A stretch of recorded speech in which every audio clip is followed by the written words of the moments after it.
प्रश्न विचारतोय बघा आता.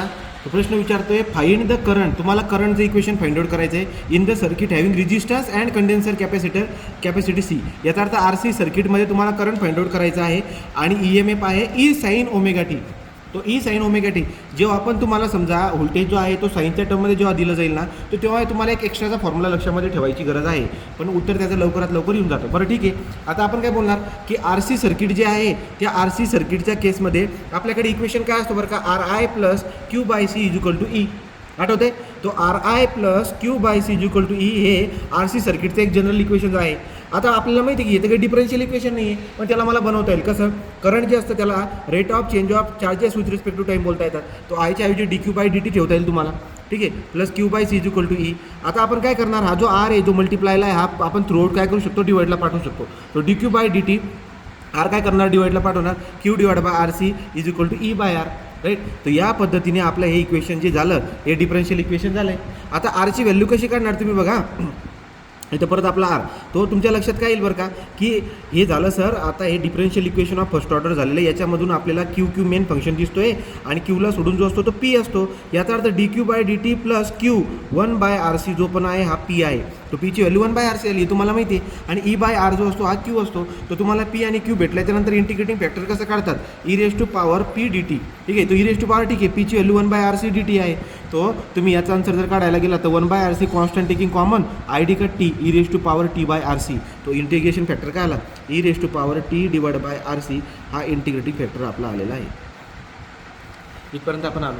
परंतु तुम्हाला माहिती आहे की जनरल सोल्युशन पण काढायचं आहे राहतं सर. कसं काढणार बघा, जनरल सोल्युशन काढायचं. जनरल सोल्युशन काढण्यासाठी तुमच्याकडे मेन फंक्शन कोण आहे बघून घ्या बरं. इक्वेशन क्यू क्यू आहे. तो Q into I F is equal to integration Q into I F, ठीक आहे, डी टी प्लस सी. ठीक आहे, सी म्हणा किंवा सी वन म्हणा. मग आता तुम्ही काय करणार बरं का, क्यूची व्हॅल्यू तुमच्याकडे नाही फंक्शन येतो integrative factor E raise to T by R C is equal to integration क्यूची व्हॅल्यू काय आहे ई बाय आर. हे बघा ना, क्यूची व्हॅल्यू काय आहे E by R. Integrative factor काय ई रेस टू पॉवर. थांबा आता एक मिनटं. आता इथे एक अजून आपल्याला जुगाड लक्षात ठेवायची काय की जो व्होल्टेज आहे ना त्या व्होल्टेजची व्हॅल्यू त्यांनी ई साईन ओमेगा टी दिलेली. म्हणजे इथे काय येणार माहिती आहे का, इथे येणार E sine omega T, E sine omega T या पद्धतीने ते राहील. ठीक आहे. साईन ओमेगा टी आपण प्रत्येक वेळेस काय करतो आहोत, मल्टिप्लाय करतो आहोत तिथं. तो E sine omega T. Okay, हे झालं. Integrating factor E raise to power T divide by R C D T plus C. आता तुम्ही काय म्हणणार की सर एक काम करता का, तो जो काही ई बाय आर आहे त्याला बाहेर काढून घेऊया. चालेल, काढला बाहेर. मध्ये काय उरतं आहे मग आता, मध्ये उरतं आहे E raise to power T by R C. पहिले ईची टर्म लिहायची, ठीक आहे, नंतर साईनची टर्म लिहायची, sine omega T D T plus C. आता हे जे इंटिग्रेशन आहे याचा तुम्ही काही यू व्ही रूल वगैरे वापरत बसणार नाही, कारण विथ रिस्पेक्ट टू टी घेता इथे पण टी, इथे पण टी आहे, अवघड जाईल. त्यासाठी आपल्याकडे स्टँडर्ड एक्सप्रेशन आहे. बरोबर. स्टँडर्ड एक्सप्रेशन काय बरं का, कशा पद्धतीने करता येईल तो use integration E raise to A T into sine B T, sine B T D T. इथे ए टी, इथे बी टी. बरं मग याचा आन्सर काय येतं सर, याचा आन्सर येते बाळांनो E raise to A T as it is divide by under रूटमध्ये एचा स्क्वेअर प्लस बीचा square into sine B T. ठीक आहे ना. त्याचा फॉर्म्युला काय होता, इंटू साईन बी टी. आपण स्टँडर्ड फॉर्म्युला जर का लिहिला त्याचा तो into sine B T minus phi. आता हा जो फाय असतो हा फाय का असतो, हा फाय असतो tan inverse of B by A. तर एवढं एक्सप्रेशन तुम्हाला वापरायचं आहे जे की मी त्याला बॉक्स करतो. काय नवीन बघा, तो E raise to A T into sine B T D T.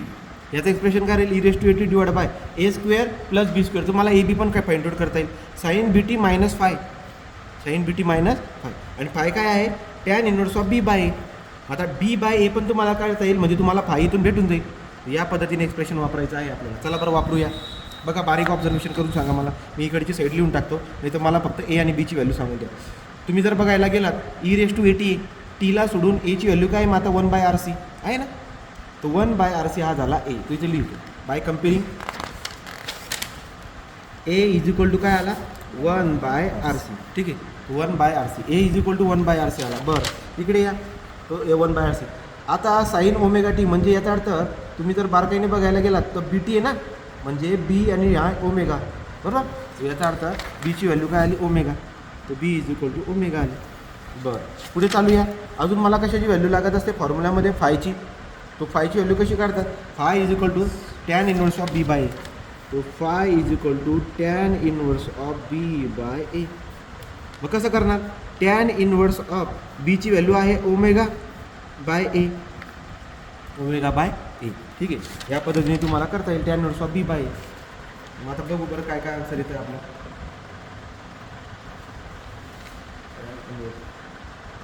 तो phi is equal to tan inverse of omega by A. तो ओमेगा तर ठीक आहे, पण एची व्हॅल्यू काय बाळांनो? 1 divide by R C. R C वरती पण चालला जाईल. Phi is equal to tan inverse of omega R C असं होऊन जाईल ते. याचा अर्थ मला एक सांगा तुम्ही आता, सी ओमेगा आर किंवा ओमेगा आर सी म्हटलं तरी चालेल. हा टॅन जर इकडे पाठवला तर टॅन फायचं उत्तर किती आहे? ओमेगा इंटू आर सी आहे ना. तो टॅन फायचं उत्तर किती आहे? Omega into R C. या पद्धतीने किंवा आर सी ओमेगा या पद्धतीने ते आहे. चला बरं, आता आपण पुढे जाऊया. तो आता इथपर्यंत मला 3 गोष्टी लागत होत्या. एक लागत होती एची व्हॅल्यू, एक लागत होती बीची व्हॅल्यू, एक लागत होती टॅन फायची व्हॅल्यू. मी तिघं व्हॅल्यू फाइंड आउट करून टाकल्या. आपलं एक्सप्रेशन काय परत वापस घ्या. एक्सप्रेशन आहे Q into E raise to T divide by R C is equal to E by R integration काय आहे? E raise to T by R C into sine sine omega T D T plus. Okay, इथपर्यंत आलो. चला बरं, आता याचं expression कसं तयार करणार? Q E raise to power T by R C is equal to E by R. याचा यूज करा. याचं जर का तुम्ही इंटिग्रेशन सॉल्व करायला गेलं बाळांनो तर काय आन्सर येतं सांगा? इथं लिहून दिलं चालू बघा. E raise to A T divide by A square plus B square करा. तो into E raise to as it is T by R C divide by आणि इथे अंडररूटमध्ये काय येईल बरं का? एचा स्क्वेअर 1 बाय आर सी त्याचा स्क्वेअर प्लस बी म्हणजे कोण? ओमेगाचा स्क्वेअर इंटू साईन ओमेगा पुढे काय आहे बघा into sine B T minus phi. ठीक आहे, तो साईन बी टी बी किती आहे? साईन बी टी म्हणजेच omega T minus phi plus या पद्धतीने इथपर्यंत आलो. पॉज करा. चला, तो Q into E raise to power T by R C is equal to E by R. आता काय होईल? E raise to T by R C divide by, याला जर आपण सॉल्व करायला गेलो तर कसं होऊन जाईल माहिती आहे का? 1 square divide by R C square आहे. 1चा स्क्वेअर डिवाइड बाय आर सीचा स्क्वेअर लिहून टाका वाटल्याचं पटकन फास्ट. तो आर सीचा स्क्वेअर ब्रॅकेटमध्ये किंवा आर स्क्वेअर सी स्क्वेअर पण करता येईल प्लस ओमेगाचा square into sine omega T minus phi plus C. Q into E raise to T by R C is equal to E by R into E raise to T by R C. इथे बघा बरं, आता अंडररूटमध्ये काय येईल? 1 plus R square C square omega square. ठीक आहे, divide by काय? हा divide by R square C square into sine omega T minus phi plus C. याला काय करता येईल बाळांनो? हे खाली आहे ना, याला वरती पाठवता येईल. आणि अंडररूट आहे ना, तो अंडररूट आणि स्क्वेअर गायब होऊन जाईल. आर सी इथं मल्टिप्लायला येऊन जाईल. तर Q into E raise to power T by R C is equal to E by R into R C येऊन जाईल. ठीक आहे ना. तो इथं काय काय होतं बघा, चेक करा. E raise to power T by R C divide by 1 plus अंडररूटमध्ये ना 1 प्लस आरचा स्क्वेअर सीचा square W square omega square sine omega T minus phi plus C. चला बरं, आर कटला. तो Q into E raise to T divide by R C is equal to E C राहील ना. तो ई सी आणि इथं काय उरतोय? Into E raise to power T by R C divide बायला काय उरतोय? 1 plus R square C square into sine omega T minus phi plus C. आता आपण काय करणार? मला फाइंड आउट करायचं आहे करंट. तो करंट मला फाइंड आउट करायचा आहे, त्यामुळे मी पहिले डी क्यू काढून घेतो. कारण मला माहिती आहे करंट काढण्यासाठी क्यूचा डी रूट घेतला का करंट भेटून जातो. तर बघा, आता E raise to power T by R C जर का आपण throughout E raise to power T by R C throughout जर का आपण डिवाइड केला तर काय होईल बाळांना माहिती आहे का? तो करून बघू आपण. चला, तो मला आता काय करायचं आहे? तो जसं की ई सी, ठीक आहे ना, ई इंटू सी नंतर पुढे काय जातोय? हां, तुम्ही जर का ई बाय बघा E raise to power T by R C जर का डिवाइड करायला गेला ते कट होऊन जाईल ना. लक्षात येते का?